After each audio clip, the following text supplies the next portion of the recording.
back to Horror Queers. It's a very special Salem Horror Fest edition, and uh, we're talking about squirrel covers, and we're talking about pocket cheeseburgers, and we're talking about Sigourney fucking Weaver. And I'm Joe. And I'm Trace, and I'm going to say welcome to Horror Queers for anyone who's never listened to us before. And we're talking red high-heeled shoes, slow motion dropping off a toilet. We're talking Copycat, y'all. We should always have red high heel shoes dropping off of a toilet, I obviously. always forget the slow-mo effect. Like, it's so focused on like this like really dramatic dropping of this fucking shoe. Also, y'all, we're an R-rated podcast. I'm sorry. Yeah, and also we spoil things. So if you haven't seen Copycat in the 25 years since it's been out, spoiler warning. We're going to ruin the end of this movie for you. We should have had a birthday cake. It is its 25th anniversary this month on October 27th. We're already fucking up. Well, okay. So for anyone who's never listened to us before, we are the Horror Queers. Again, Trace Thurman, Joe Lipsett. Well, he's on this side of my screen over here. Maybe he's not in the recording. Who knows? We are part of the Bloody Disgusting Podcast Network, and we basically look at various horror films through a queer lens. The films can have an explicit queer element. They can have camp factors. They can have just a queer following, or we may just want to talk about them. I don't know. We can make anything queer. But before I go too much further into this, I do want to mention that we have a very special guest on today's episode. Yes. So, ladies and gentlemen, and everyone in between, they are the festival director of, well, this festival. Salem Horror Fest. So please welcome Kay Lynch to the podcast, everybody. Hello. Yeah! I'm here? Yes, I'm here. Yes, you're here. I just welcome, Kay. Yeah. Thank you. Finally, we did it. I'm so glad. I've been listening to you guys for since the beginning. It's been 2 years now. Almost two years. Yeah, we're coming up. We're coming up on the big 2. The big number 2. Well, how many episodes? Maybe that'll sound better. There we go. Yeah. So we'll be celebrating our 100th anniversary. Our 100th episode next month. Congratulations. That's amazing. Thank you so much, and thank you for having us on. Again, this is actually my first time meeting you, so this is really fun. And I guess everyone watching, it's their first time meeting us. So happy October, y'all. Yes, happy October, and happy first time viewing of Copycat for UK. How was that experience? Yeah, I can't believe I missed this. It's like ticks all the boxes. It's awesome. I love Sigourney and Holly Hunter, and to see them both in the cop procedural where they're the leads working together to solve a crime is really cool and really unique. Mm-hmm. Yeah, this is mid-90s.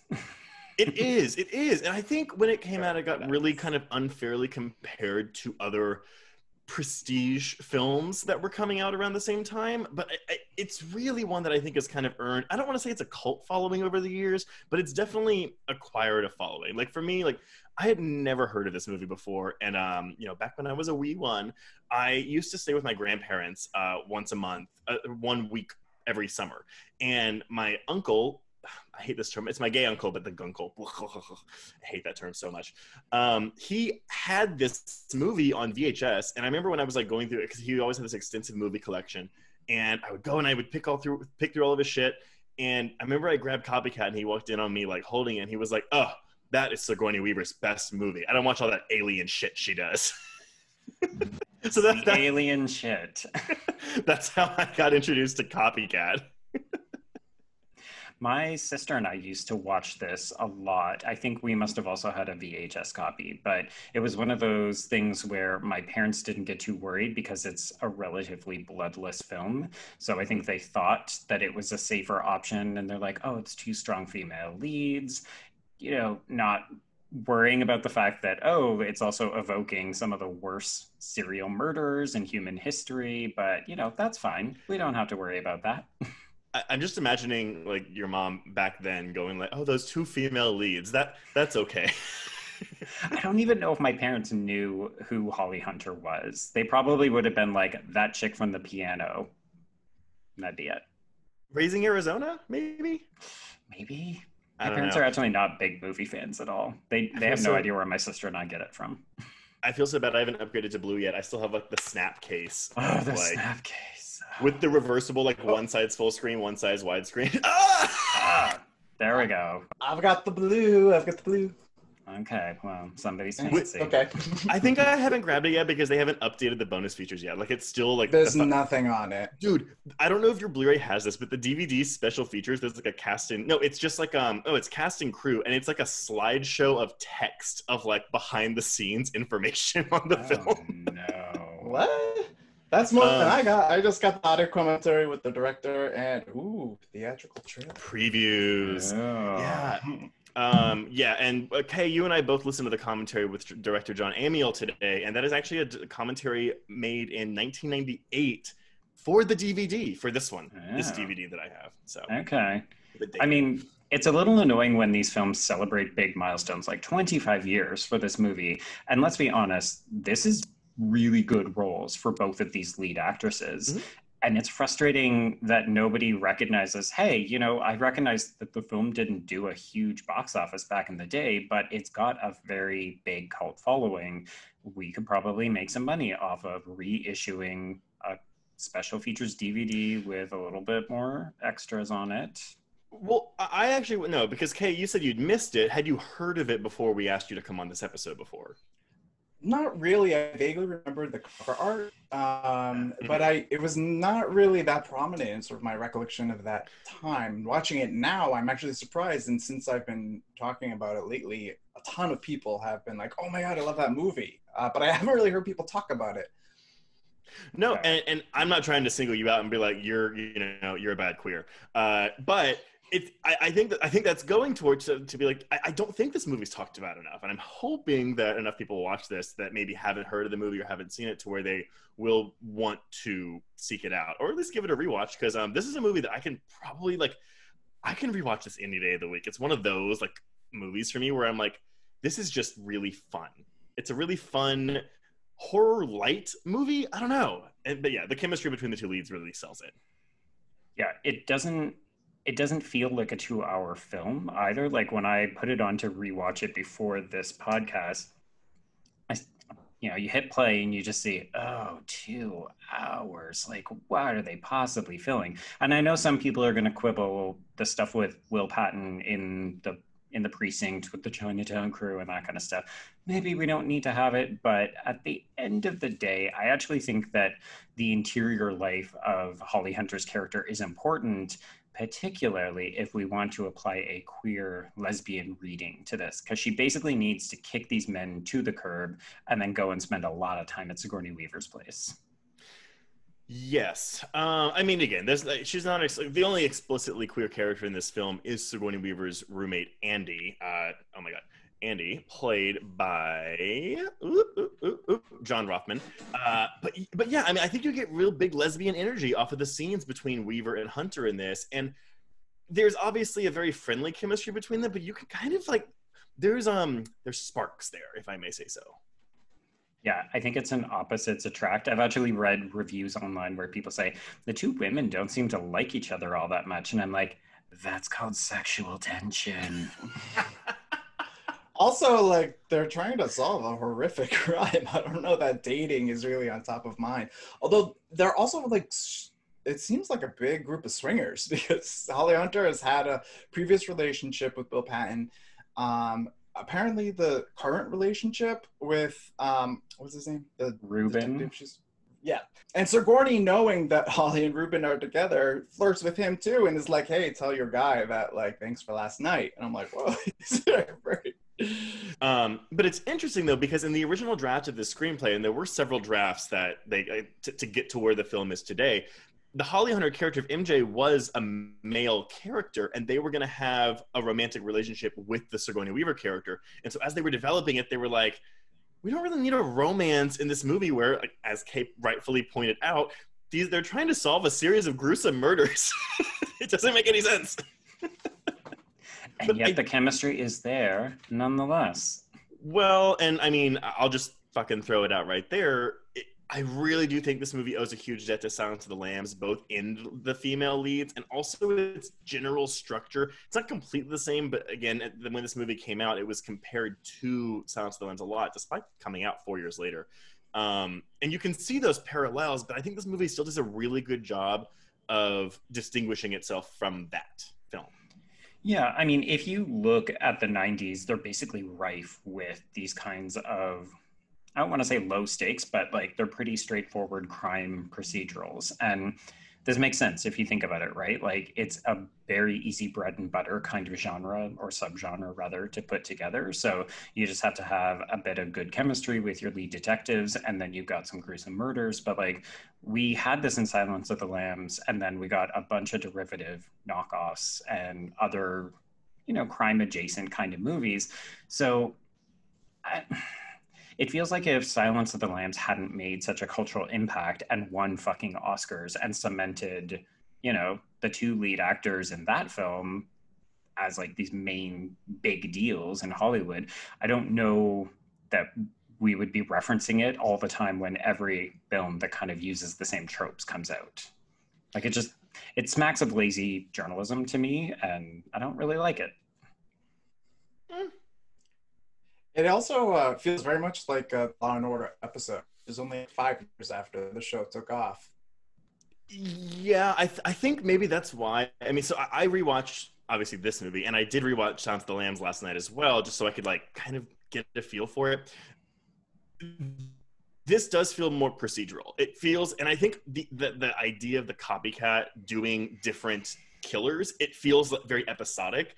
Usually that would be a complaint for me, that it doesn't feel like there's really a hole here. But I think that Amiel and screenwriters, and screenwriters and Biderman and David Madsen, they do a really good job of still making it feel like a fleshed out feature film that just kind of has the episodic elements aren't the focus here, even though they are central to the plot. Yeah, I mean, just in case people haven't seen the film, should we mention what the distinguishing like police procedural elements are? That'd be helpful. Sure. What are they, Joe?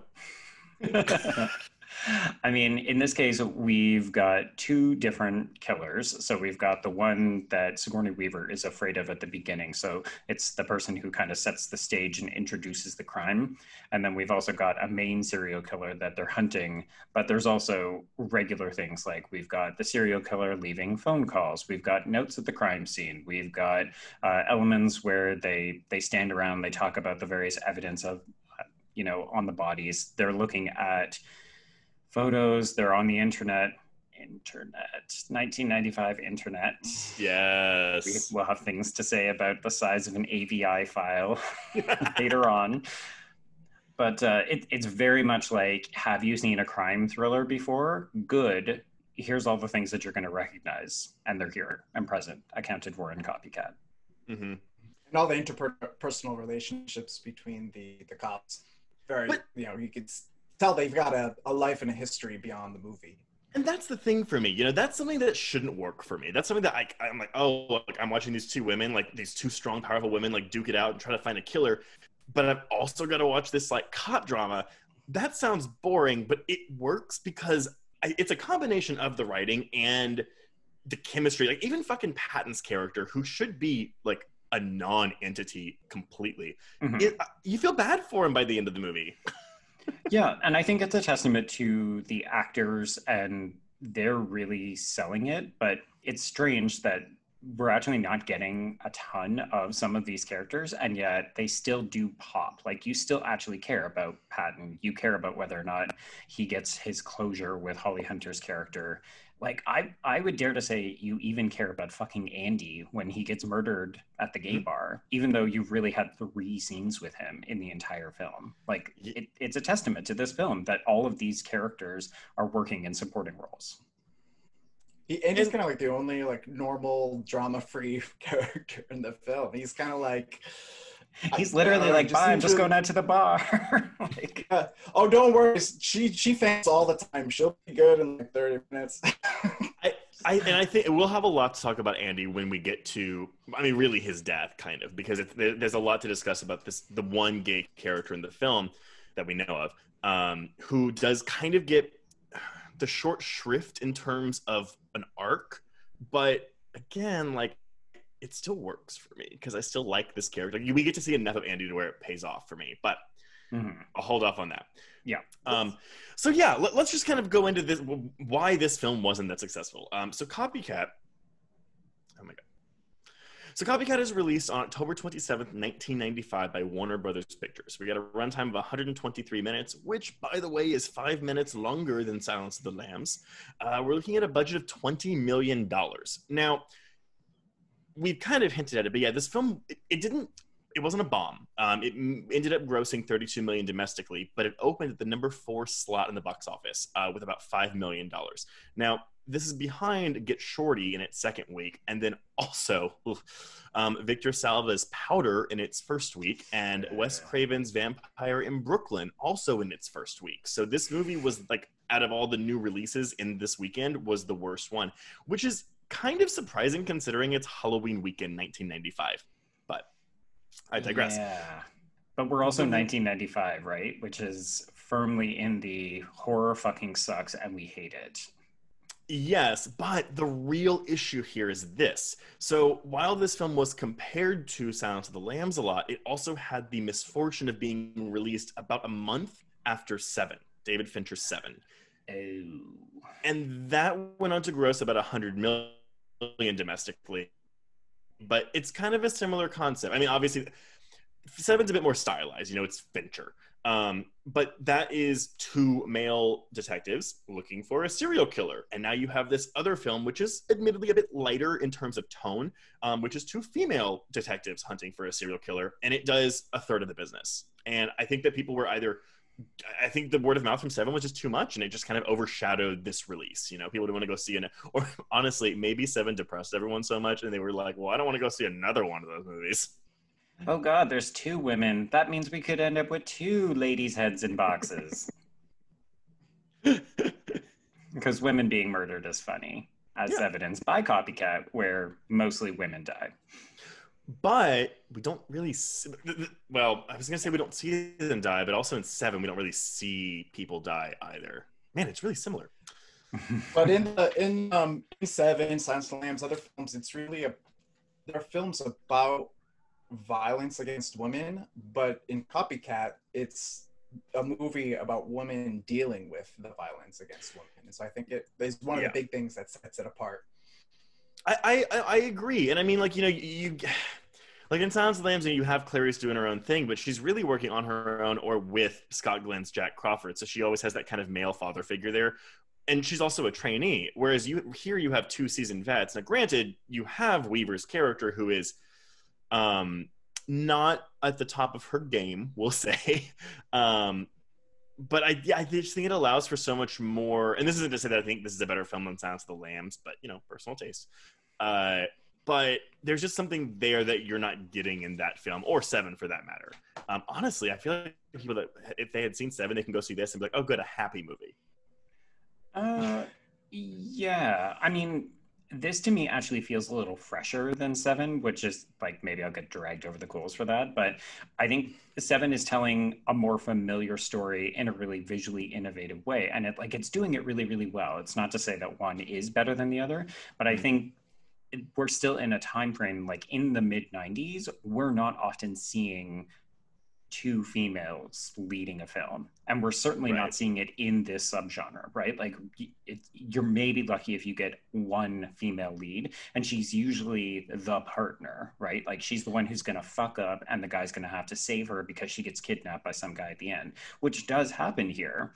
But it's like, it even inverts that by having the mentor figure be the one who gets kidnapped. Well, I think having a female co-writer, and I think that she's probably the main writer because the other co-writer, David Madsen, hasn't really done much of note since this, other than like a TV movie in '97. But Ann Biderman, like, I think having a female write this is probably going to be your key here. And she also clearly has knowledge in like procedurals because she also was a co-writer on Primal Fear with Richard Gere and Edward Norton, and then went on to go create the TV show Ray Donovan. But anyway, so this movie, again, not a hit, not a flop, blah, blah, blah. But again, as we mentioned, it's kind of developed this following. And I do think that a good chunk of this following is from the queer community. And I don't know why. I mean, I know why, because you've got these two strong female characters, but it doesn't, like, this movie doesn't scream queer to me. I don't know. Does it to y'all? Okay, what did you No. think? I didn't think it was. I mean, I think at the time, the fact that Andy's role, as small as it is, was still bigger than what we would get at the time. He get a lot of screen time. All things considered, he had a name. He had his own kind of thing going on. He had a name. Yeah, no, like we were reaching for the stars at this point. Yeah, no, he was clearly an important person in Sigourney's life, and I think it's also a testament to the performance. I think he brings a lot to it. But and then they show him in a gay club, living his life. Sadly, that was the end of it. Living the end of his life. All the way to the end. But I mean, still in the 90s, we did not get many gay club scenes. Mm-hmm. No. Never mind a character willing to pretend to be gay for the sake of their plot. Yeah. Say what you will about Peter Foley, but that is a serial killer willing to go to the gay bar to get victims. Now, do you think Yeah, I asked the question. Was he, like, did they already establish, like, they're already flirting and then he picked up a drink and spiked it? Or did he, like, spike it first and then was like, hey, here's a drink for you, drink it? Because I was trying to figure, like, did they already establish a connection before he got the drink? Well, he's on a date, like, or he's going to the bar with no? I thought it was a romantic interest. No, I think those were friends, like going out for a night out. So Andy and his friend leave Sigourney Weaver's place, and then I think they go to the bar, they start chatting up this young guy who's taking an interest in them because they are a little bit older. And I think he's like, you know what? I'm going to get the next round. He goes, he makes the telephone call, he roofies the drink, he comes back. That's how I've always read it. Yeah.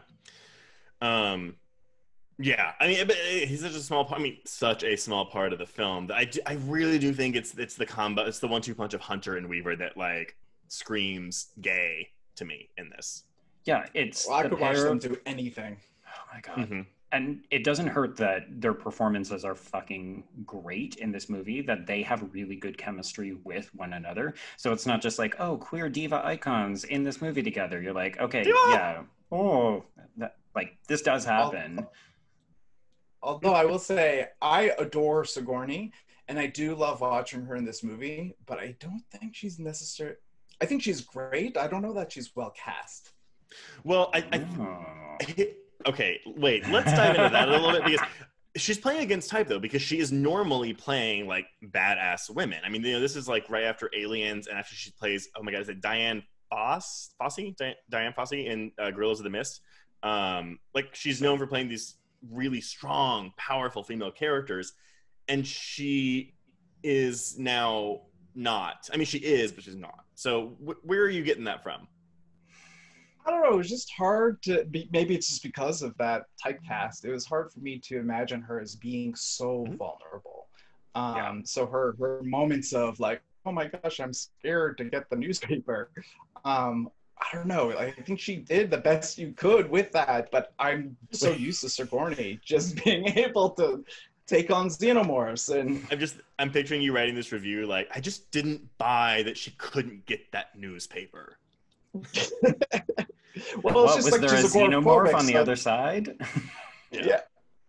Well, it was just, and I understand, like, she's dealing with trauma and all this, but it was just for Sigourney in particular, and that's probably a big reason of what brought her drew her to this role, was because it was against type. But I just found it a little difficult to imagine her, like, struggling in that way because of Sigourney, the superstar, the actor. Right. I think a big part of it, though, too, is a lot of the agoraphobic scenes. You have Sigourney acting, but you also have the camera and Amiel doing a lot of work to get that across. Yeah. So it's almost like the portrayal of agoraphobia is like 50-50. It's like 50 her performance and 50 what Amiel's doing with the camera. So that also may be kind of what you're taking around it, too. Yeah, there's almost like a sense of distrust that you can't just have Sigourney Weaver act acting her fucking ass off trying to get this newspaper. It's like, okay, well, we really got to sell what this experience is like for her because people may not know what agoraphobia is. So let's really move that camera. You're like, okay, like we get it. It was a bit melodramatic. I mean, this movie is melodrama. Oh, that's true. That is true.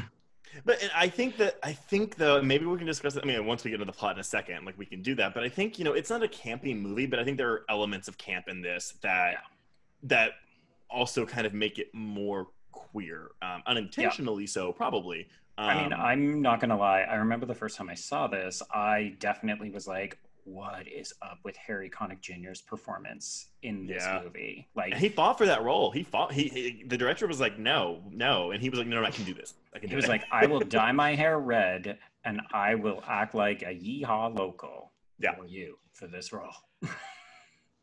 I've got a weird cousin who uses the term squirrel covers. Oh my god, squirrel covers.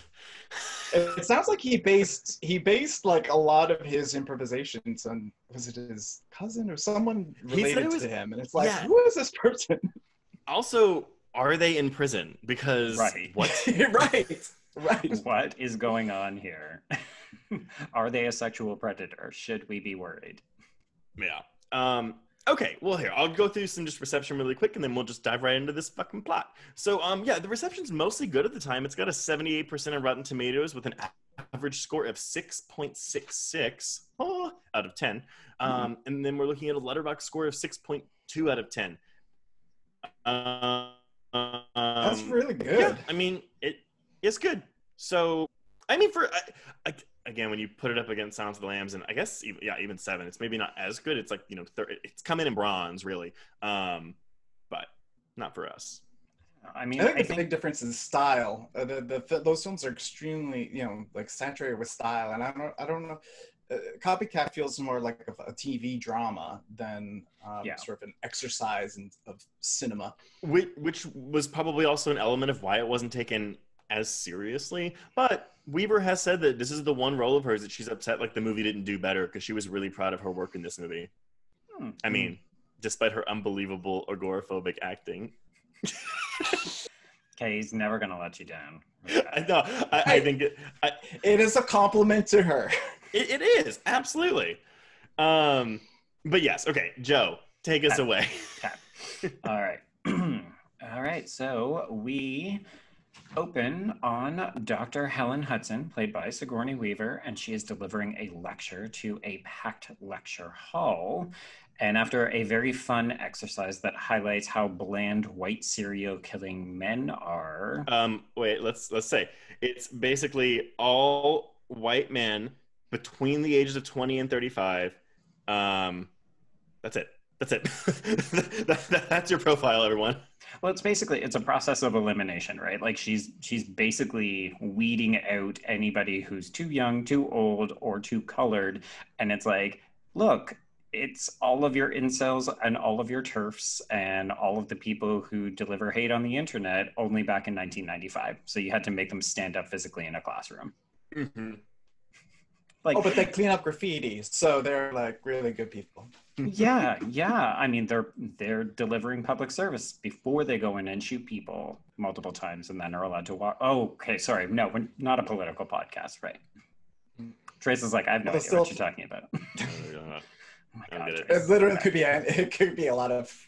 We're just talking about one of many, many shootings that have happened because of white men, like the people who stand up in this movie. Oh. No. Yeah, and they also don't necessarily, they don't. You're not like, oh, hi, I'm clearly a serial killer. They can be, your boy next door, your volunteer at the food pantry. It could be anyone. That's actually something I like. Well, we'll get to. Okay, well, something I like about the killer in this movie is that he's just like an everyman. But he also, his characterization isn't big. Like, this isn't a Hannibal Lecter we're talking about. It's not John Doe. It's just a regular guy who is honestly kind of sad and pathetic. Like, that's kind of my favorite thing about it. Oh, absolutely. One of the things that I love about the Peter Foley character is the fact that he is almost like an unformed individual. Like, he can't even define himself enough to have a serial killer profile. He has to copy other people. Like, that's how boring he is. that's the thing. Like being a copycat's kind of like bottom of the barrel like serial killer, right? Like other serial killers, if there was like a social media of serial killers, like they would be the losers. Yeah, yeah. Well, it's also to provide a stark contrast from Daryl too, because he's clearly like, you would meet Daryl and be like, oh, where are the bodies buried?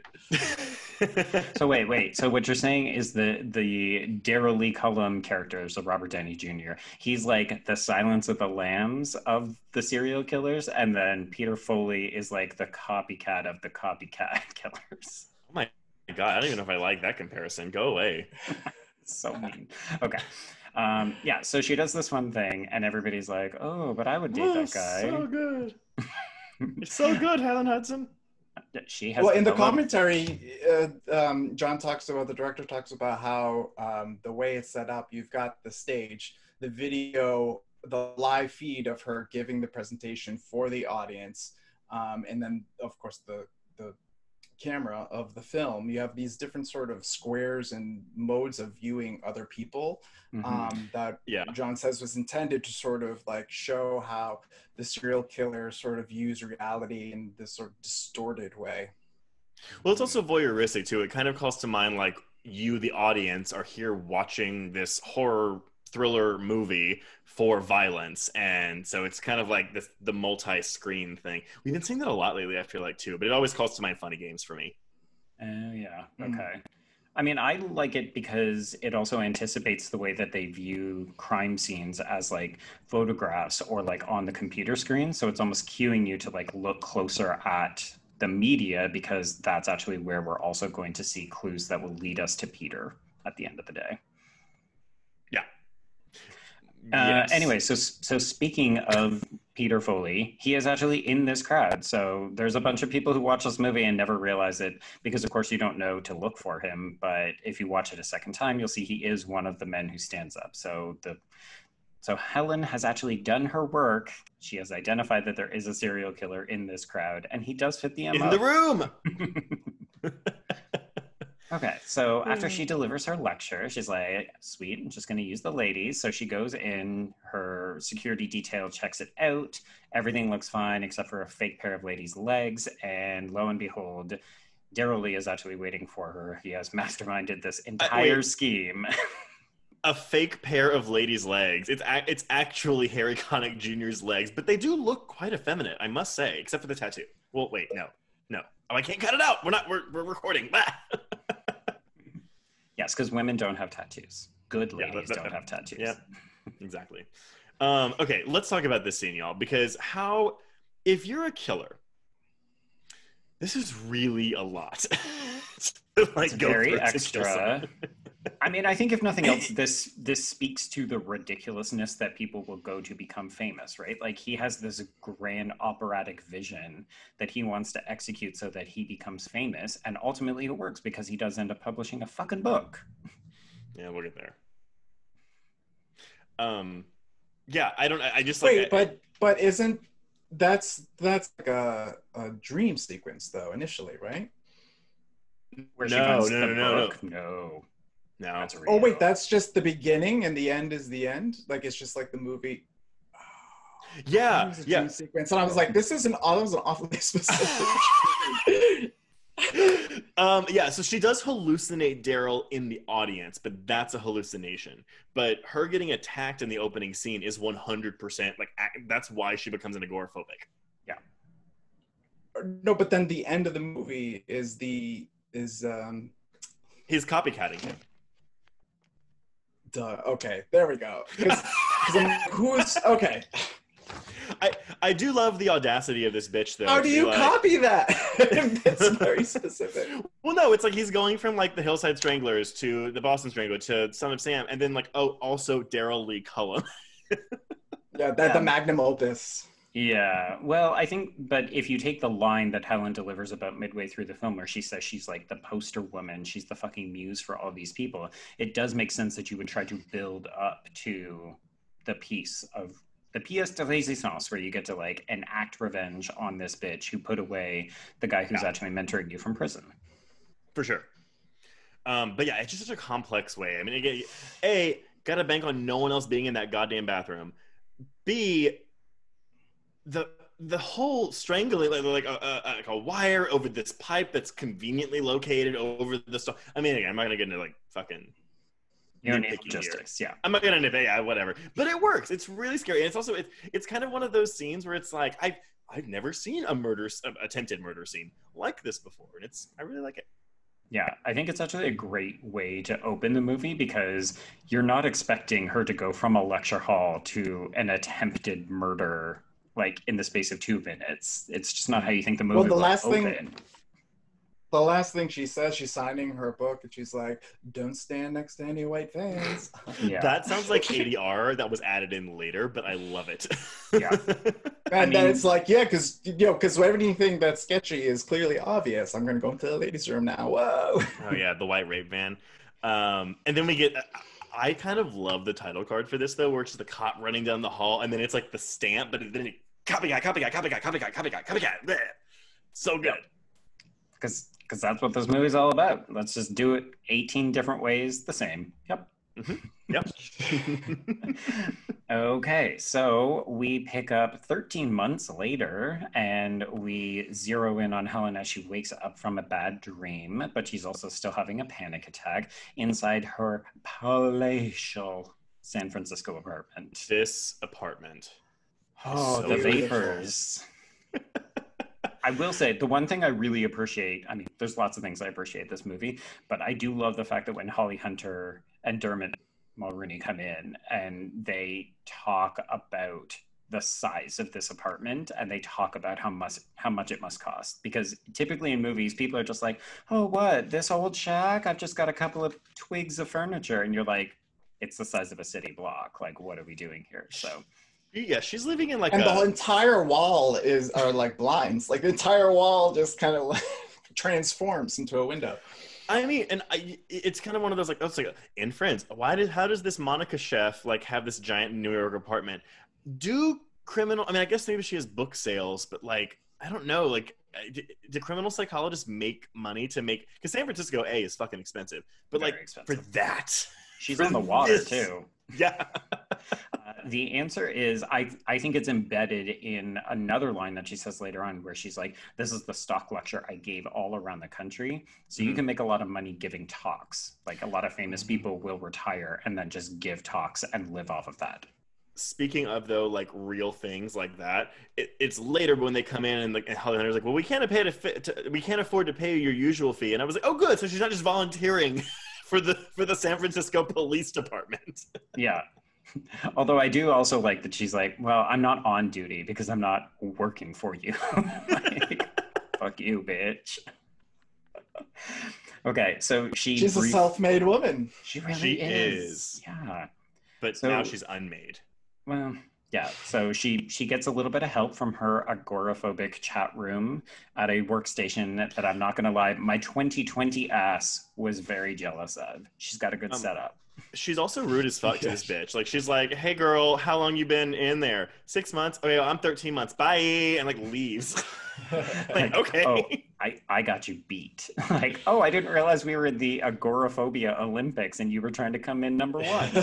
Well, that's what I was going to comment earlier, Kay, though, is that I do think that what I do like about Weaver's performance here is that this character is kind of unlikable. Like, she's a very frustrating...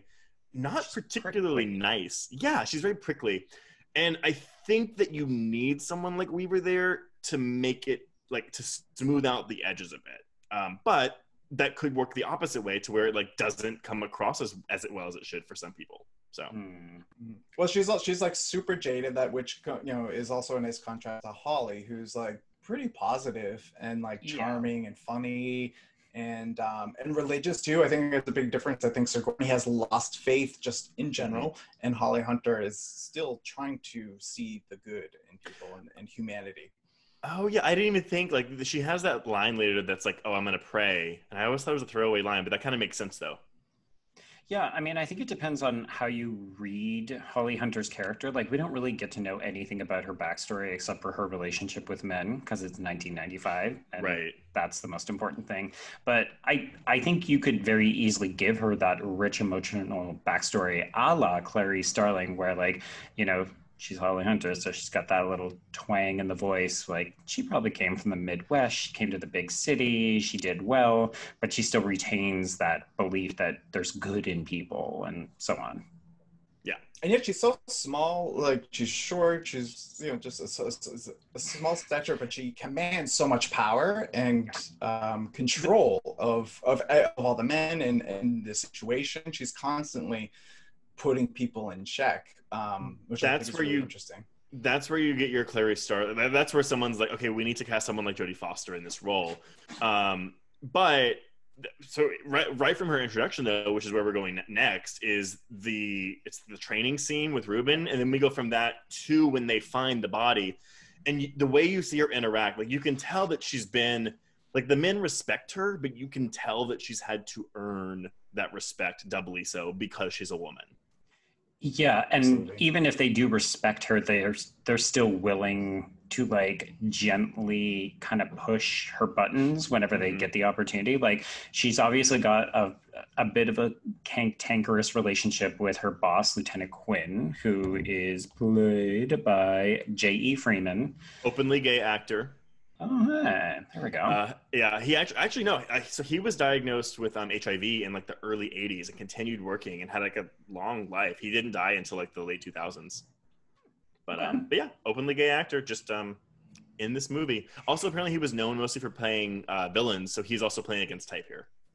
Yeah, I mean, I think you get the sense that he's a foil for Hunter's character. So I again, like, I almost wish we could have gotten a little bit more, because he clearly respects her, but he also isn't willing to just let her go off and do things, which is like such a cop movie trope, right? Like, if you look at Dirty Harry, it's, here's my badge, I'm gonna throw it all away and go and do this myself. And I that we don't go there. Kay, have you seen Dirty Harry? She tries to. Yeah. Oh God, I was like, I've never seen Dirty. I'm honored that you think that I've seen Dirty Harry, but. Well, I think that was, I mean, I'm sure it happened in a lot of like police TV shows before in some way or another, but I think Dirty Harry, that moment became a trope. I think that a lot of movies kind of copied that formula from that point on. And Holly Hunter does try to turn in her badge. And I think, like you said, her boss is kind of a foil for her, but in that moment, he's like, whoa. We just lost 3 cops. You think I'm gonna let you go? No, go get drunk and then come back tomorrow. You're still on the clock. Yeah. Again, it's just these really interesting little moments in these characters that arguably didn't have to be there. Like, they could have just made this guy an asshole boss and he gets in her way and she knows better, but he doesn't trust her. But the movie doesn't do that. It wants to make all of these supporting characters more interesting. Yeah. And they are. And they are. Like, I would even say, I could have done with a little bit more of her, but to get into that crime scene, they have to walk past this female reporter that they call the Mouth. The Mouth. Who's played by Shannon O'Hurley. And like, she only shows up in a couple of scenes. Often she's delivering the news reports that are kind of cueing Sigourney Weaver in on how the investigation's going. But I did love that, like, she's enough of a character that they gave her a kind of code name. Yeah. Well, let's get by them out first. It does reek of deleted scenes, and there are others that we'll get to in a bit, but like, they're not available anywhere, as far as I can tell. That's disappointing. Yep. Okay, so basically we've established our 2 lead females. So we've got prickly Sigourney Weaver, who can't leave her house, and then we've got super competent Jodie Foster. Oh.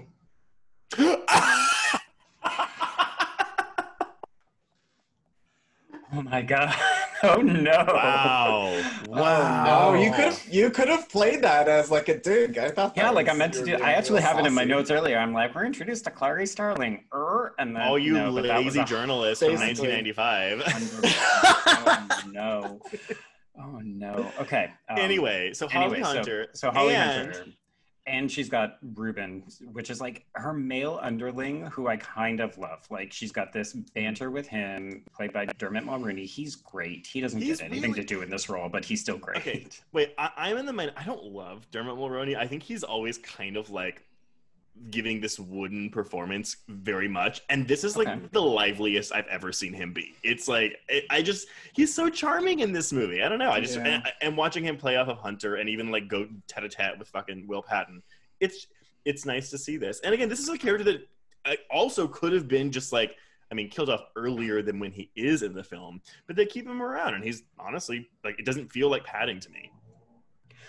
No, I mean, I generally like Dermot Mulroney. I can't even say why. I'm trying to think of another role that I really enjoy him in, but I feel like whenever he shows up, I'm like, oh yeah, you, okay. But the chemistry between these two when they're at the gun range is so good. But then, yeah, you immediately get the scene where they're working the scene, they're working the crime scene. And she just says, oh, is that the landlady? And she just dismisses him. She's like, okay, you go off in there, do this. Yeah. Like, she just takes control, but she's also completely in charge. Like, none of the men get to do anything, even though she knows all of their names, which also impressed me. Anyway. But she also sends him to get her dinner. She's like, go get my food. What, pocket cheeseburger? Yeah. Okay, so, yeah. So basically the scene exists so that we can see her work the scene, but also so that we can learn that Peter Foley, the guy that we don't know exists yet, is a copycat killer in the way that he's also, like, he's killing a bunch of people and they're like, there's a pattern, but it's not quite working. So we're supposed to be queued up that there's some kind of mystery. So then we get a quick scene. It also sets up a big character element of Holly too, because, of course, the man shoots to kill. It's like as soon as you see someone just like put bullets into the cardboard, and she's like, no, you shoot in the shoulder. You mean Chekhov's shoulder? Yeah. No, I'm sorry, y'all. Chekhov's brachial nerve. But again, that's good filmmaking where it's like, because again, you have these moments in films where it's like, they're like, it's like the camera's like, let's close in on this really quick just so the audience doesn't forget. And this is like a smooth moment of this where it's like, you don't think to like that's going to come back later. So it's good. I also like that it doesn't come back just once. Like, it comes back twice. So it really is like they're laying a lot of groundwork here. Yeah. Which I don't necessarily like the arc of that point too, because it establishes that one of the themes of the film is whether or not a cop has the right to take life, even if they're a murderer.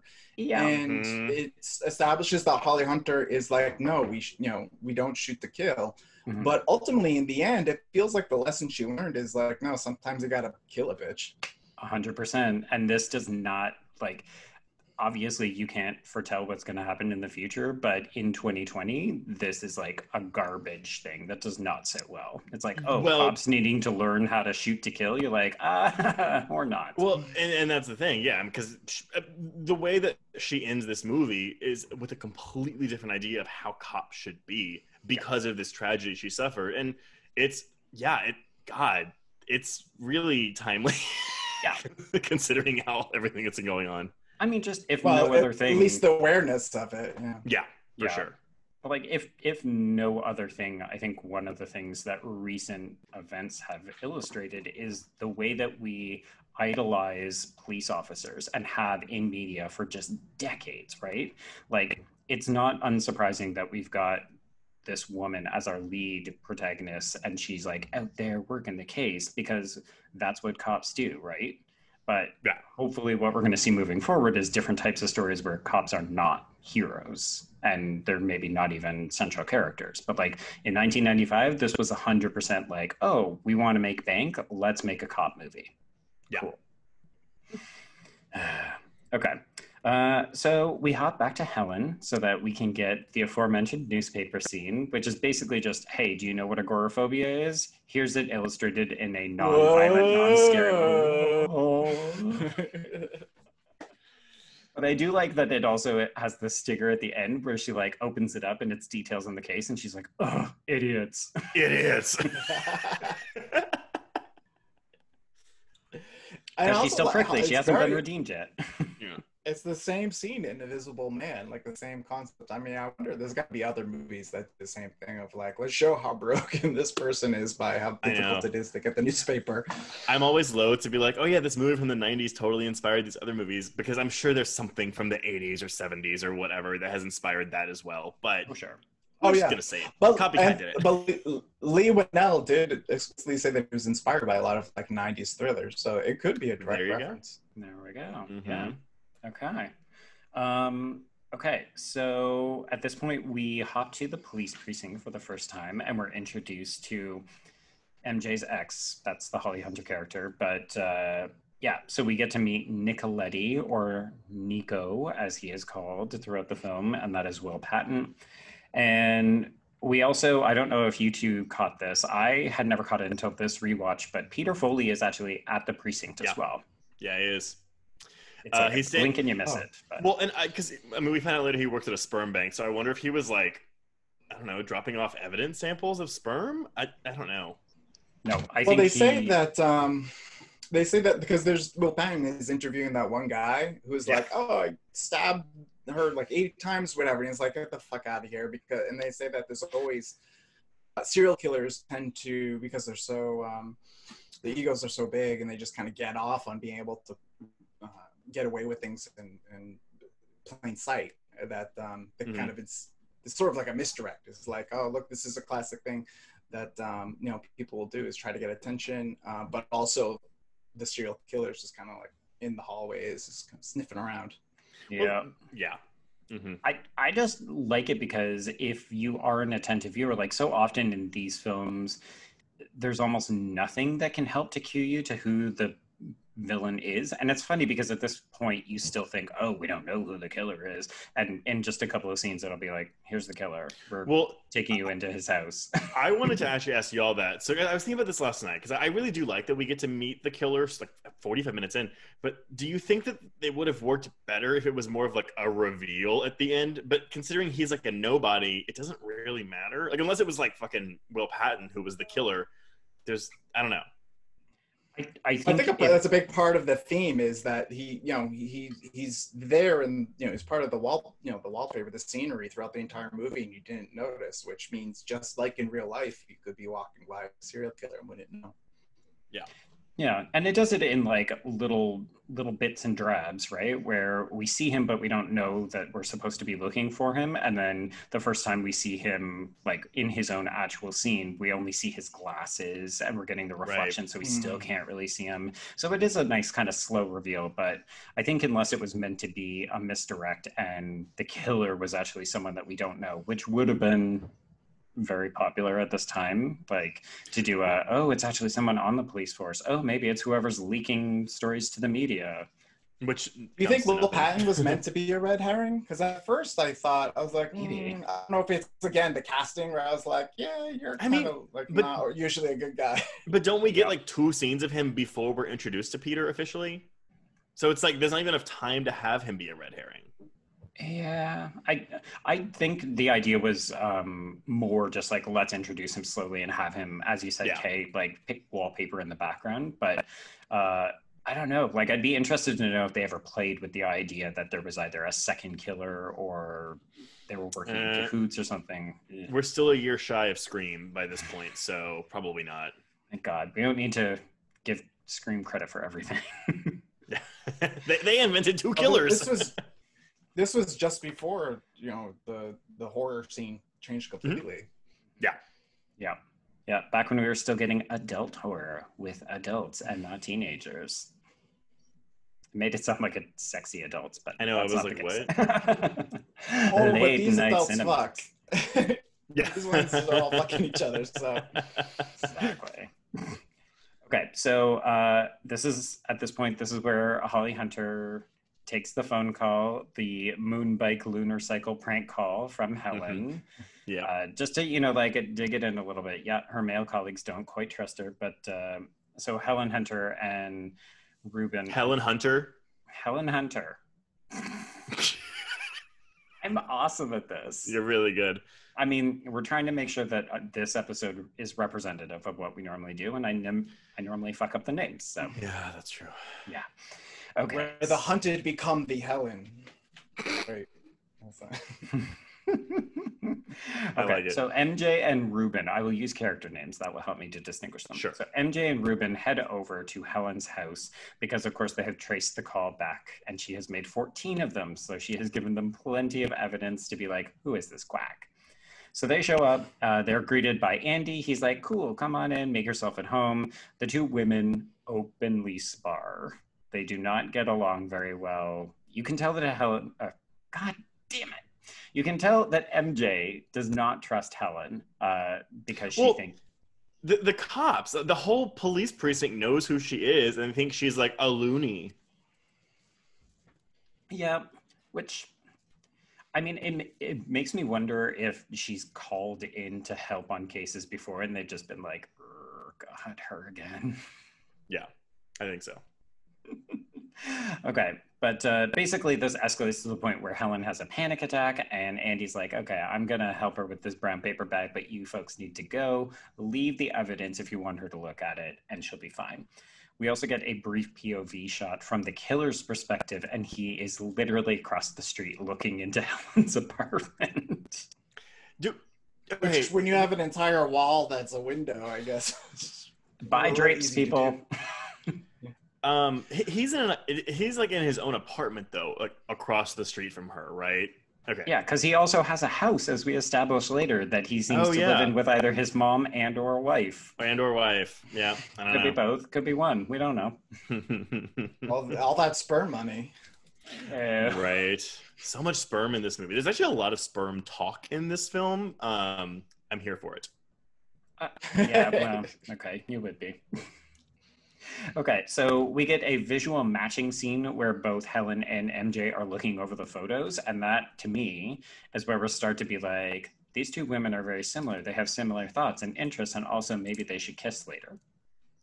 So, at the end of the night, Helen takes a shower, and when she comes out of the shower, she notices that her red dress from the opening scene has been laid out on the bed, which hints that someone has been in the house to us, but to her, she's like, I'm hopped up on pills and booze, so who could say? I do like that she cops to that too. She does, but she's also like on pills and drunk for about 90% of her screen time. Yes, correct. She's a woman after my own heart. I'm just saying, she's got a great setup, she's got a great apartment, and she's also drinking a lot. So Helen is basically me, is what I'm saying. She's living the good life, yeah, for sure. Yeah. At one point, they ask her, like, are you on meds? And she kind of changes the subject. As she's like swirling her brandy snifter, like, what do you mean meds? Yeah. I'm just drunk. I mean, I sent Trace this, Kay. I didn't send it to you. I apologize. But there is actually like a profile, like an online profile of Helen online done from like does she accurately represent agoraphobia? Does she have the right symptoms? And how would you then treat her? And the diagnosis was like, yeah, she's actually doing a pretty good job of portraying somebody with this disease.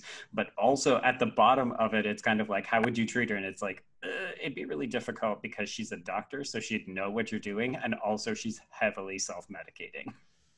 Yeah. Well, yes. So... Yes, sorry. I had something to say about the end of the film, the original ending that was planned, but we'll talk about that later. I do not know of this original ending. Okay. Yeah, Okay. So we get a cutesy scene where Nicoletti and Ruben fight over MJ, and it's like this big dick contest. Over a corpse, though. No, that's later. This is before, while they're doing like... she's waiting for Ruben to come back with food, and Ruben's like, hey, do you want to go down? And Nicoletti's like, hey, do you want to go down and get some dinner afterwards? And I'll treat you right. And she's like, yeah, I'm good.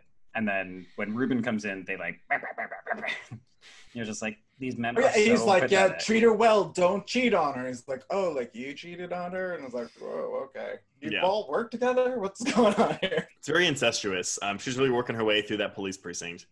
But okay, but here's the thing. She's actually not dating Ruben, A, so no slut shaming there. But also, B, I just love that these two men are like all up in each other's business about like treating the woman right. Like she's not fucking sitting right there. And also, she's working the case. And these two men are like... They're fighting over her. I want to get my dick wet. And you're just like, you two are losers. She's trying to solve the case. Yeah. I like it. Like, because it's the kind of thing where normally you would have a woman on screen and she would be like, I need a man. It's really pathetic. Help me, I need a man. Help me, I need a man. Okay, so... there's at one point where he's like, I'd like to propose to her, and Sigourney's like, oh, that's awfully presumptuous. Yeah. Women just don't have time for men in this movie, and I kind of love it. But that's why it's so good. But I think that's also why queers relate to it, is because we're just like, these people are no nonsense. They don't have time for this bullshit. And you got these straight people over here, like, trying to fight it out for her honor and her hand in marriage. Like, it's bullshit. Well, also, any notable male character in the film, other than the lieutenant, is murdered. Or, like, cast aside. Because Nicoletti doesn't die, but he's like... Oh, yeah, but he's out. He's out of the movie at a certain point. Yeah, exactly. Men are just done away with in this movie. Mm-hmm. Okay, so they go to Helen. She gives them the MO, and she immediately is like, yeah, so you're dealing with the Boston Strangler. And they're all like, what? It's a bit... okay, so I think... I'm like, that's kind of surprising they wouldn't notice that. But again, it's like, it's 1995, so they have to go, like, read books. Yeah, and it's been 20 years, right?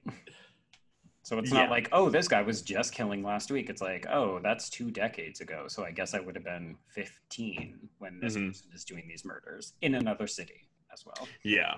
Well, and how many like stranglings must have they come across? Yeah. Yeah. Apparently enough that they're just like, oh yeah, okay, and another lady with stockings in her bathtub. Like, how often are you seeing this in San Francisco? Sure, yeah. So we are now at a pinnacle moment in this movie. This is where Helen receives a video file in her inbox. It is 30 seconds. It is too large to download. Because it is 30 seconds, that file is huge. And also it has a virus. What?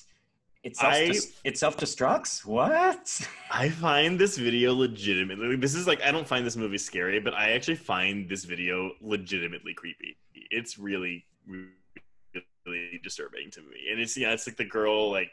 And it's like the female Wilhelm scream where it's like, Bourgeois! Bourgeois! Bourgeois! It's really creepy. He's like, what the fuck am I doing here? You insert that. Idiots. Insert that. No, the video is definitely creepy. It's just fun to go back and look at outdated technology because you're just like, oh, I can't relate. A 30-second video file that is too big to download. What? Okay, sure. That's confusing in 1995. People are literally doing magic on their computers in this movie from 1995. Like the way that they're cropping out photos and like putting them in and animating them. Mm-hmm. It's like, I can't do that in 2020.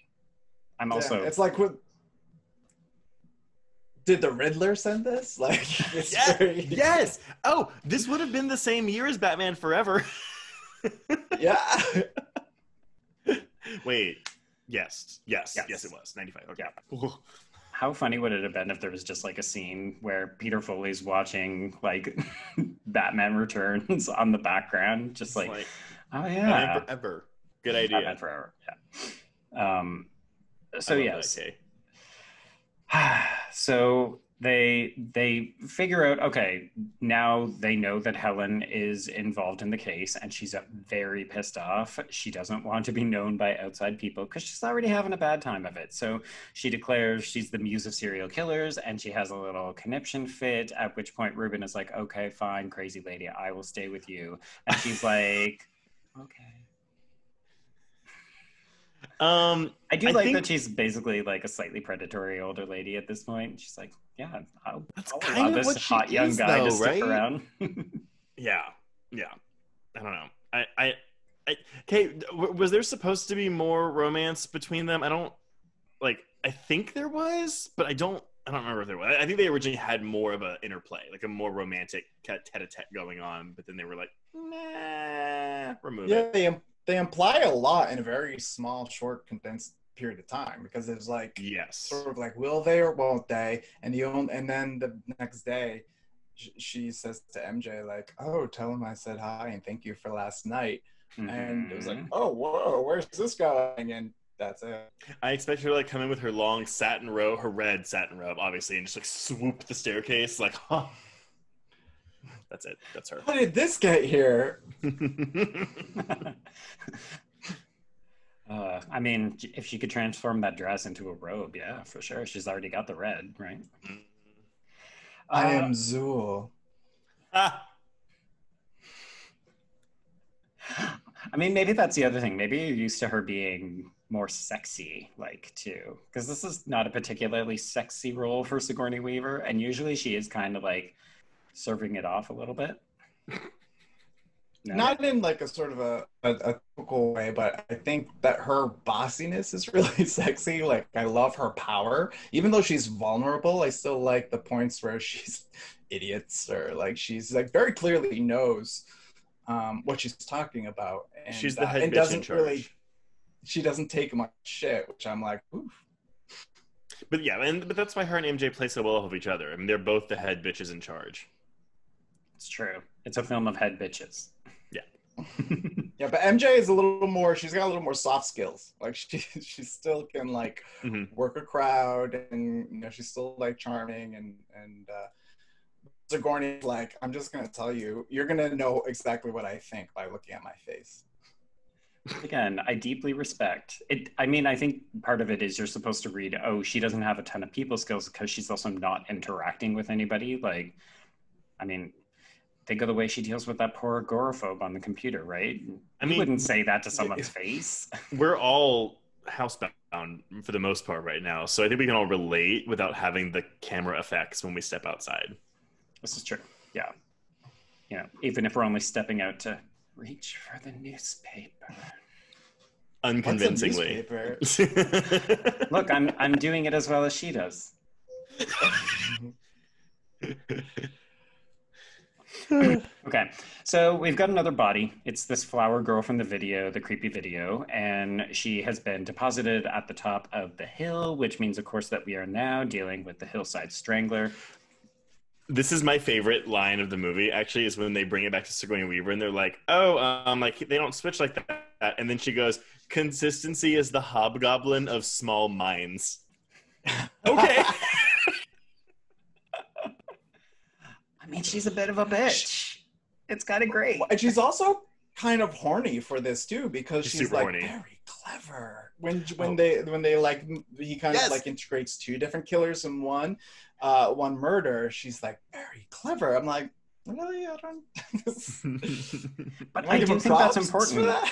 But I think that's important, right? Because like if you think of the path that we go in this type of subgenre, we end up with things like the TV version of Hannibal, where we keep getting these police procedurals where the person can literally put themselves into the perspective of the killer, right? And that's really what Sigourney is supposed to be able to do in this movie. She's like, oh, I understand exactly what their MO is because I studied them. I know everything that they'll do. So it makes sense, but it's also kind of like, oh, you're like, they're jonesing on the power, as you talk about later, and then you're jonesing on your ability to like figure them out.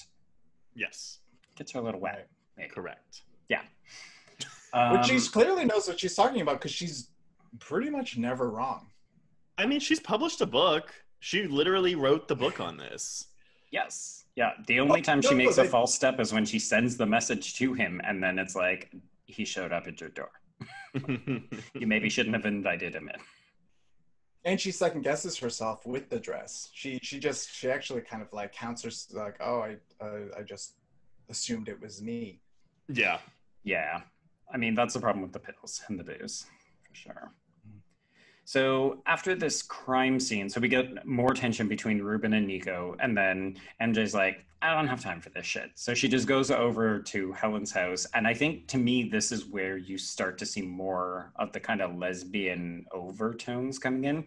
Because they really start to get their banter flowing. They're talking about, you know, being on duty, police scanners, turning the computer on and off. And you're like, you're talking about the most mundane, stupid things, and yet it's like... You're trying to insinuate that that's what lesbians like to talk about together? It's more just like the way that they're reacting to one another, like the body language and the banter suggests that they're talking about something far more sexual, whereas the actual dialogue is like, you're talking about a police scanner right now. I think this is the first time a police scanner has been used to queer code. Ladies, do you police scan? Well, and then later on in Joyride. Oh, yeah. Yes. There I go. I guess that's not a police scanner, but... It's a CB radio, but yeah, I'll take it. Lily Yeah. Sobieski is not interested in either one of those boys. They're interested in each other. Aren't they brothers. Yeah. Oh, they are? I think so. Yeah, that makes sense. It's okay. They're disgusting. There's porn for that. There really is. Yeah. Okay, so we get another murder. This time it's the son of Sam. And most importantly, there's a note left at the scene that cues MJ and Ruben that Helen is in trouble. And meanwhile, over at Helen's, the car alarm is going off, and Peter has lured her police presence away from the door to check out this car alarm that's going off. He sneaks into her apartment. She freaks out, and she cannot get more than 5 feet out of the door. She tries so hard. She bangs her head on a wall. I will say, I mean, again, without knowing too much about agoraphobia, I'm not a scientist.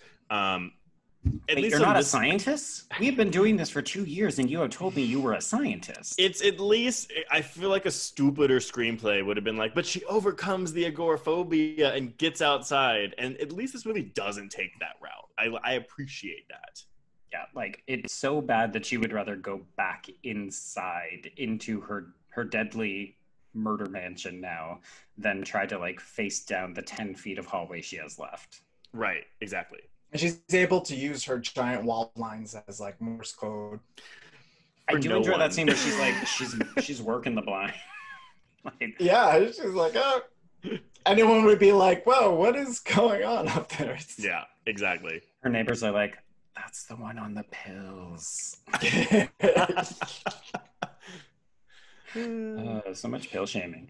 Okay, so he ends up getting away, and I do love that Ruben sees him running and maybe could have given chase, but instead he just opts to go back to Helen's, and he's like, yeah, sorry, we fucked up. Yeah. Like, I mean, you could have shot him too, but yeah, you know, no, whatever. Okay. So this is when MJ drops everything. She hauls ass over there, and this is where anything for Helen. So this is the part where Helen's basically like, just level with me, stop treating me like I'm a fucking child. And MJ's just like, yeah, so he knows where you live, he's broken into your house multiple times, he's killed a bunch of people, you're fucked, and you won't leave, so whoops. Now Trace, I know that you Sorry, go ahead. They can't just like put her in like a box and like ship her to a hotel room and like then she's inside a hotel room. Is that how it go for? It has to be like her space. It has to be her space, yeah. Because I mean, really, they could just wait until the end of the night when she's passed out from the brandy and the booze and just like put her into a little crate and cart her over. But I think if she woke up in an unfamiliar space, it wouldn't be good. It would still trigger the agoraphobia. That makes sense. Okay. Yeah. Now, Trace, I know you don't do costumes. Kay, did you happen to notice in this particular scene, so when Helen goes through her closet and she's like, the red dress was laid out on the bed and I thought it was just the pills and the booze. Did you happen to notice that, I almost did it again. Did you happen to notice that MJ is actually wearing an identically shaded red, like jumper and or outfit? No. Thank you. Okay. Thank you. I get so much shit from him for not recognizing costumes. No, I mean, you haven't talked about the score yet, and I hope you will at some point, because I was like, oh, I didn't really notice it until you like sent me a bunch of sound clips. I was saving it for the finale. Anyway, okay.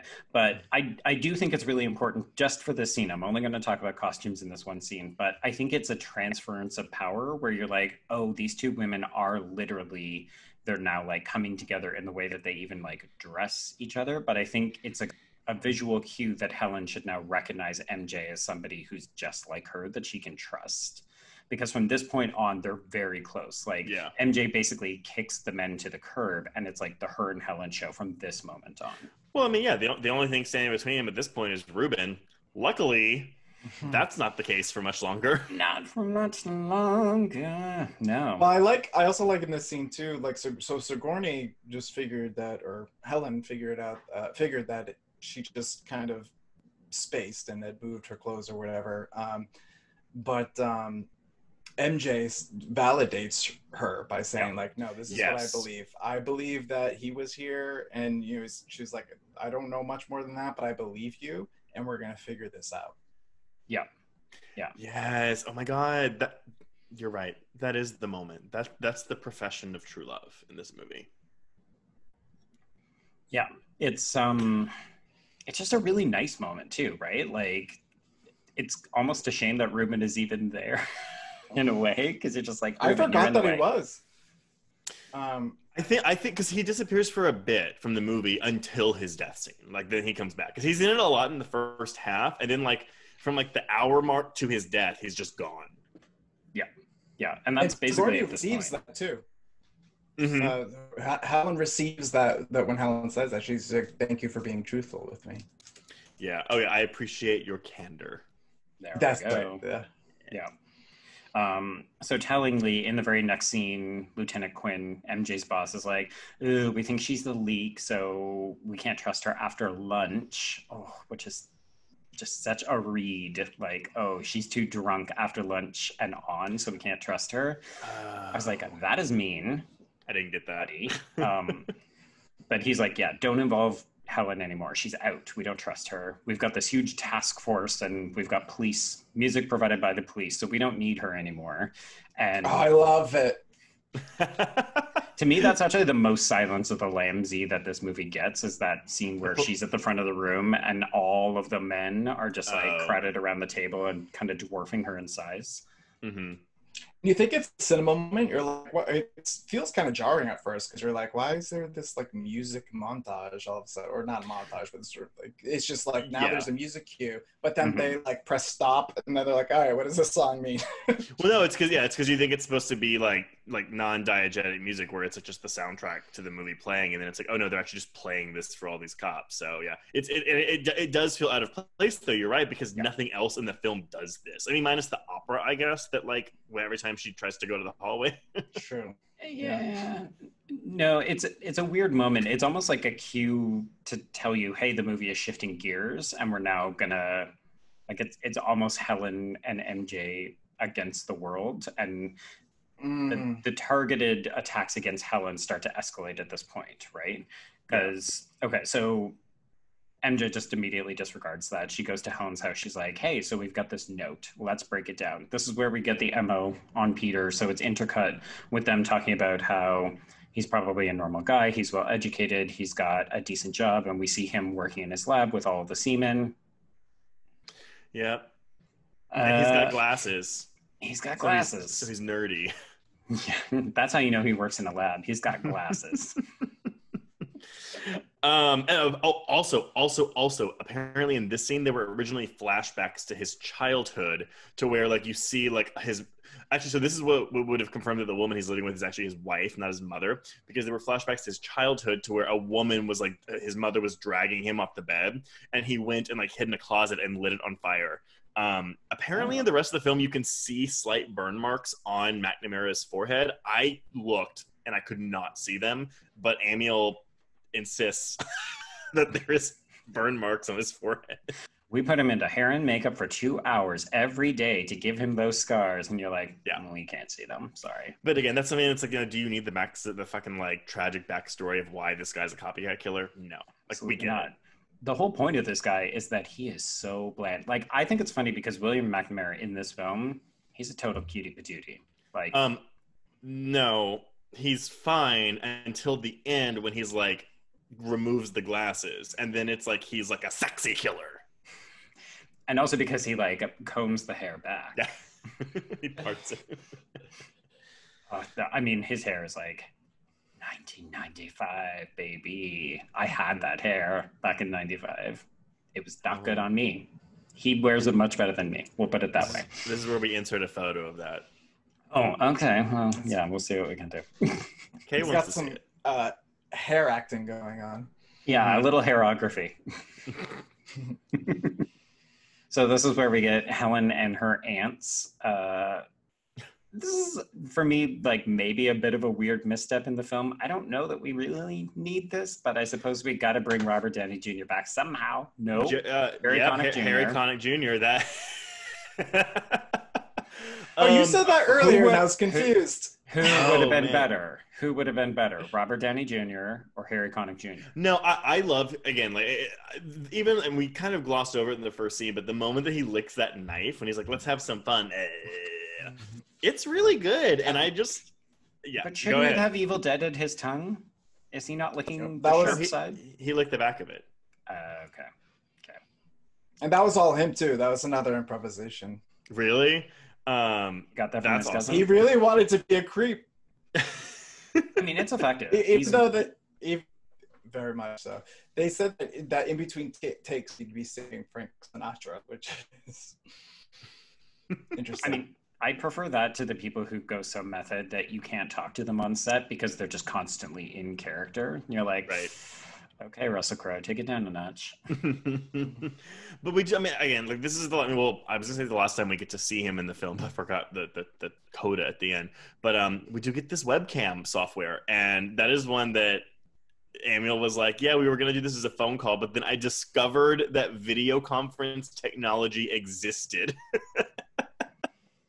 I love it because, if I'm not mistaken, Demolition Man is also 1995.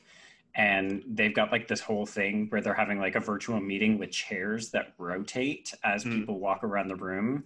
And it's like the chairs have a little computer screen with like the people's faces in it, so that it's like, this is this person from Tokyo, this is this person from New York. And it's like the chairs rotate. I love the idea of primitive video chat where it was like, one day in the future, we'll be able to talk, but see each other. You're like, yes, we will.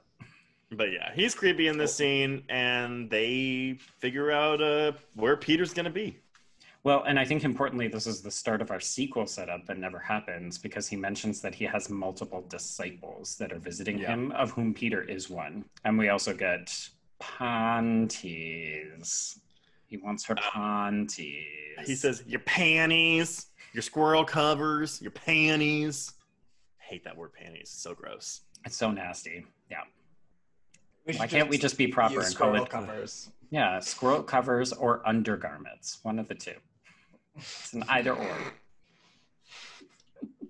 Okay, so they get a lead and they're going to go and catch this. I love that it's supposed to happen in like the meatpacking district or something, but it never happens because poor Ruben has to get shot in the police precinct and he's dead.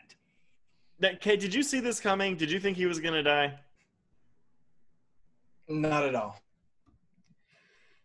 Okay, so Ruben is dead, and Kay, you didn't see this coming. Is it just because Ruben hasn't been on screen for like 40 minutes at this point? Or is it because you're like, he's the male lead, we can't kill him?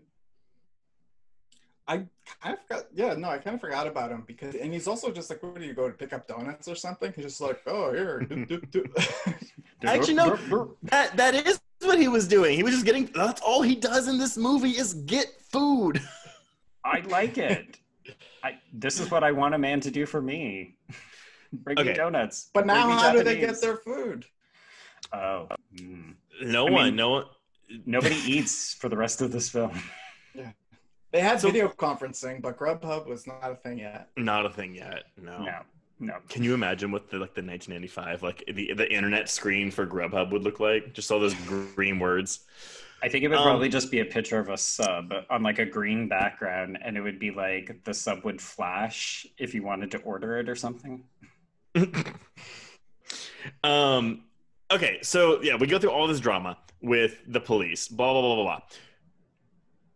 I want to jump to Andy's death because I think there's a conversation to have here. But also, B, this could have been Ruben's death. Like, you could have had Ruben be the Dahmer kill.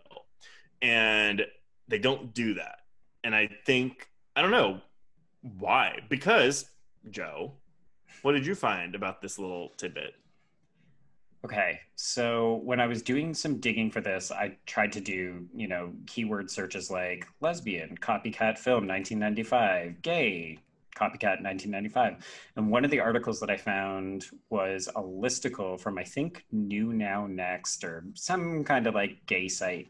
And this film was listed on a listicle that said it was the worst representation for gays in film. And this was one of the films that they selected. And I was like, this doesn't make sense. So I click on it. And in the description, it was Copycat introduces this queer character, Andy, gives him a couple of scenes, but then as soon as they introduced Dahmer, I knew that that's what they were going to do.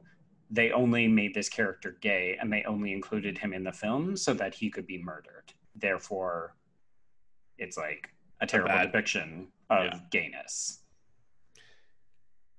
I don't subscribe to this theory because Dahmer didn't exclusively kill gay men. He also mostly killed people of color. But I don't buy into the fact that Andy is gay just so he can be killed. That's the connection that I'm having trouble making here.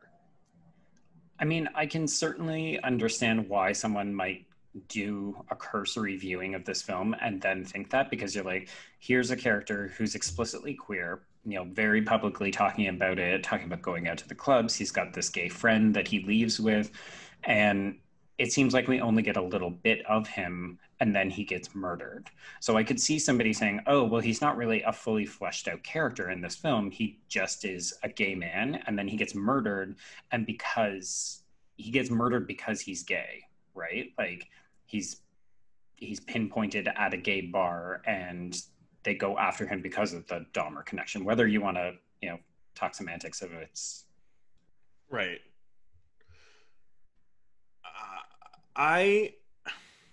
That's why I kind of bring in the Ruben stuff, though, because it's like, I mean, he could have easily have just done the same thing to Ruben, but maybe because he was a cop, they were like, oh, that's not really going to work.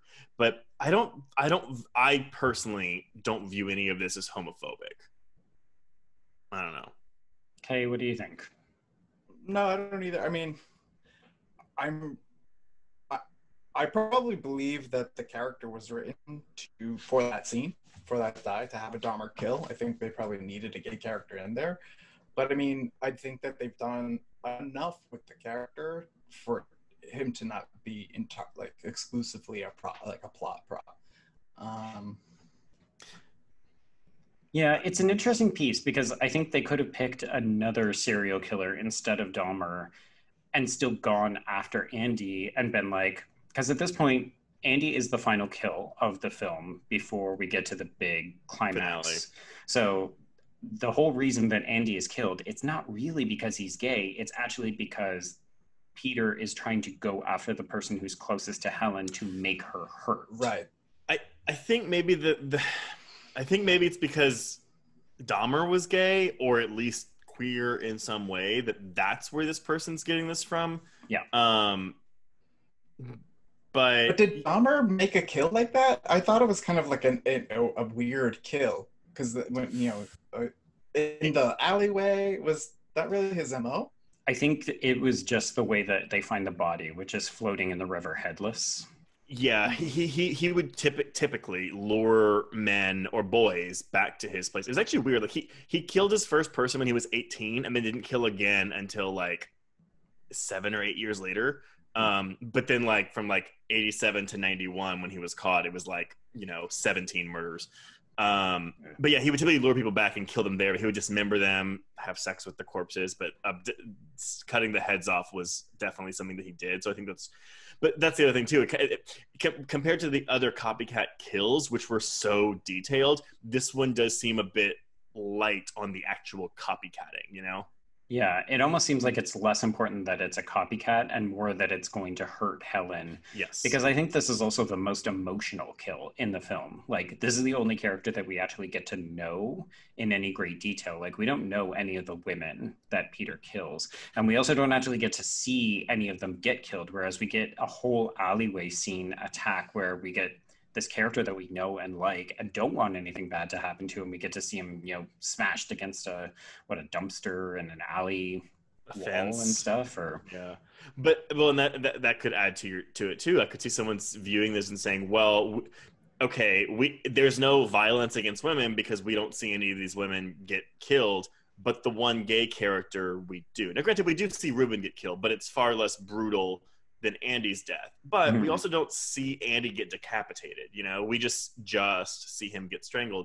So I can see the argument where you're saying, okay, well, we don't see anyone else like suffer, but we see the one gay character in your film suffer. Yeah. I just think it's interesting. Like, I'm reflecting back on the beginning of our conversation where, Kay, you said you know, in 1995, we didn't get this kind of representation. Like, this movie is on the cutting edge because it even bothered to introduce a queer character with a name. So I think we're praising the film for doing the very same thing that this other individual is saying, like, well, you know, you just gave us this queer character so that you could kill them. And I'm like, yeah, this is what the mid 90s was for queer representation. But there's no malicious intent here, I don't think. Like, I don't think these people were like, let's kill the gay guy. But I get that impact and intention are very different, you know, but like, again, me personally, I'm not negatively impacted by the implications of this kill. But if you are, by all means, like, totally, you do you. Yeah. Yeah, I think the worst case scenario here is that writing the script, they had like a list of, you know, all the serial killers, and they were like, which ones should we use? And you know, the Dahmer thing, they're probably like, oh, well, maybe we can tie that in to the plot. But I don't think it was anything more than that. I think if anything, they're just trying to Yeah. Dahmer, well, I guess everyone's a pretty big name. I'm trying to think of like Yeah. who they may have. I think they name a couple of other people that, like, they mentioned Gacy, but then I think that would still be a gay kill. That would, yeah. Well, that would be more of a pedophilic thing too, I think. Yeah. But I think that's a little more cartoony. If they had done that, I think it would have like distracted. I think the other killers, there's still enough where it's like they're pretty straightforward kills, even if they were like presented elaborately. Their bodies. Mm-hmm. Yeah. Yeah, I actually do wonder if they did a Gacy kill, if like he would have actually gone in full clown garb. We also don't get the Ted Bundy kill. Like that's the one that's listed. But again, if it was Ted Bundy, it would have been killing a woman. Yeah. So yeah, he would have lured her into his gold VW bug. Yeah. Mm-hmm. With a cast on his arm. Yeah. I'm actually surprised. I kind of thought that he was going to show up at Helen's with his arm in a cast, just to like prove that he could fool her. Let's talk about this, because I was always really confused, and I need to know if y'all agree. Whenever he opens the door and he slits the cop's throat, she looks out the peephole, and it looks like the two cops, meaning the cop and Peter, are just standing there like having a laugh. Mm-hmm. And then she opens the door, and all of a sudden, like, the knife's at the guy's neck. I've always, like, this is the one part of the film that I'm like, I don't understand it. Like, did the cop know him? Did he just walk up to be like, hey, I'm relieving you of your duty now? I don't know. I just never got that. I always interpreted it as don't make a scene or else I'll kill you. Just get her to open the door. So look like everything's fine. Okay, did you have the same thing? I thought they were pretty chummy. Like, it seemed like genuine, but I guess it would have to be the relieving of the scene, relieving of like the duty or whatever, because why would they be, other than the, like, you know, the blue code, the brotherly thing or whatever, that I'm just like, why are they the blue code there? Why are they there together to begin with? But that could make sense, because maybe that's why he has the house across the street, because he's there so that he can pose as the police officer who like rotates through. Because it would be really hard to go. I think we're overthinking it, but it is confusing, and also kind of a throwaway kill. I mean, in a way of like, that wasn't really. Yeah, it's also like the boxes. Like one of the only moments of like genuine like gore that we get in the film with that blood spray. I like it. I do too. It's great. Okay, take us home. Okay. Sorry. In between these scenes that we were talking about, Peter has also destroyed his home and killed his wife, mother. Oh yeah, there's a whole. Oh, that's also very Silence of the Lambs though, where the cops go in. It's not the wrong house this time, but it's like, you know, he's not there. Yeah. Yeah, I definitely thought that they were setting it up that he had rigged everything and he was going to just blow everybody up, kind of like in Speed.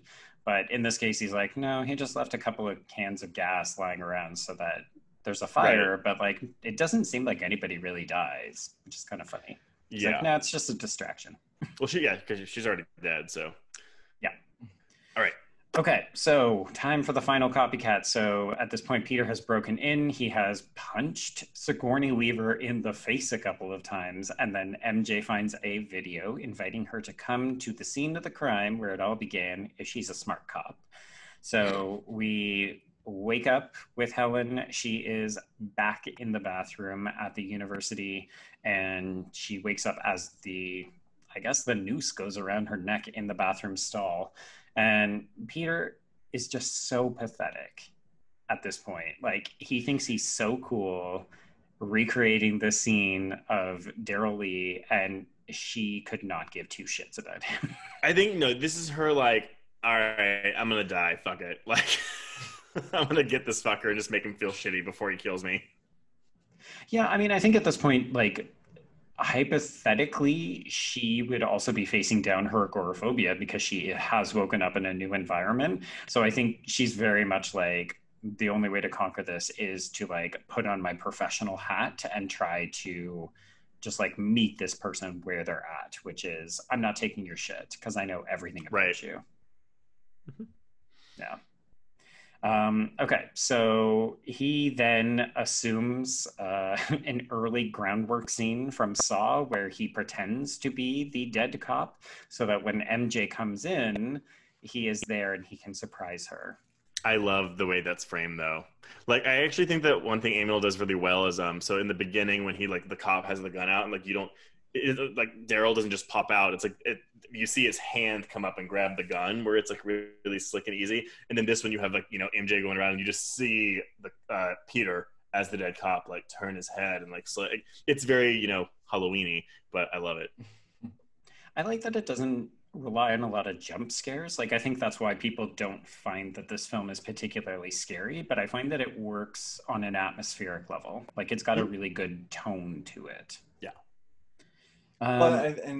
This scene in particular, like the scene in sort of the setting of the bathroom, it was very intentionally made to evoke the psycho shower scene.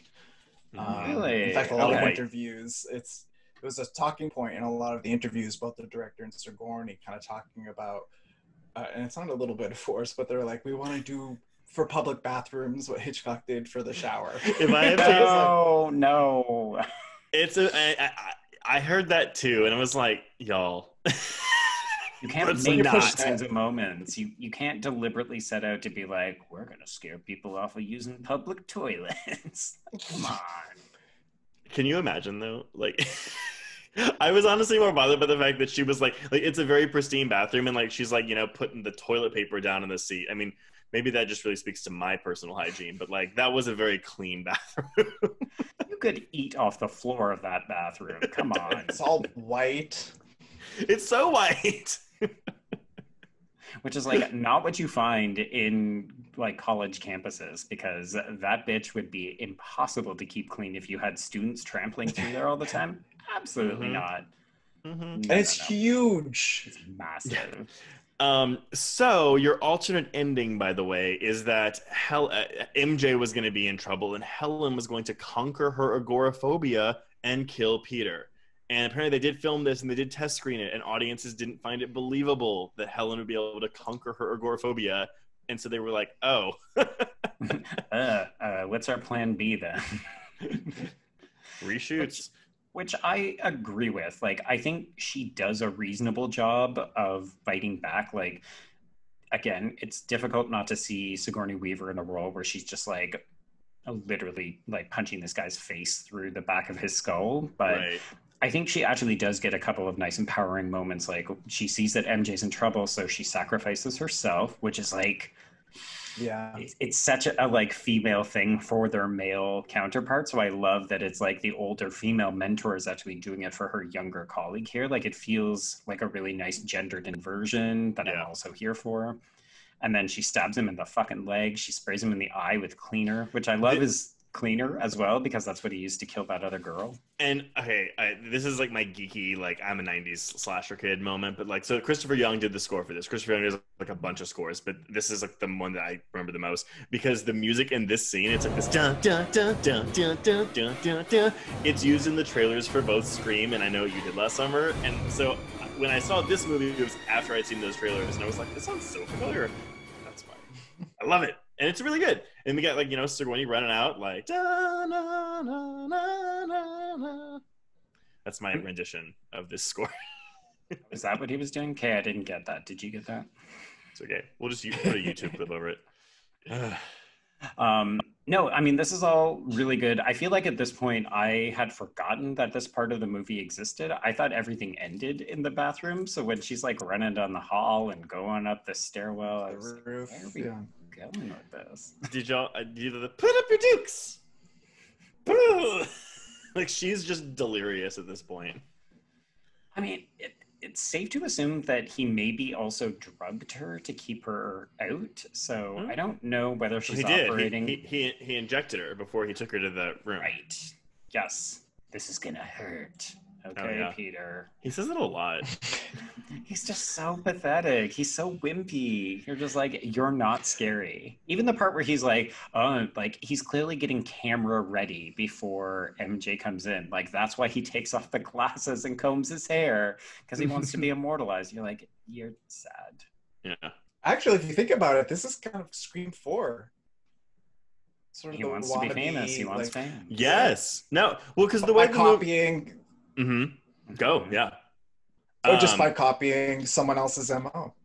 Yeah, it treats it kind of like a virus where it's like, oh, one killer breeds other killers who want to imitate their fame and blah, blah, blah, blah, blah, which, again, I think is a really nice take on it. Yeah. And it's also the way that line is said earlier in the film is sort of an indictment on men, too, because she says, these men are like viruses. There's always a new mutation. The movie's sexist, guys. It hates men. Where are all the female serial killers in this movie? Come on. Maybe that would have been the sequel.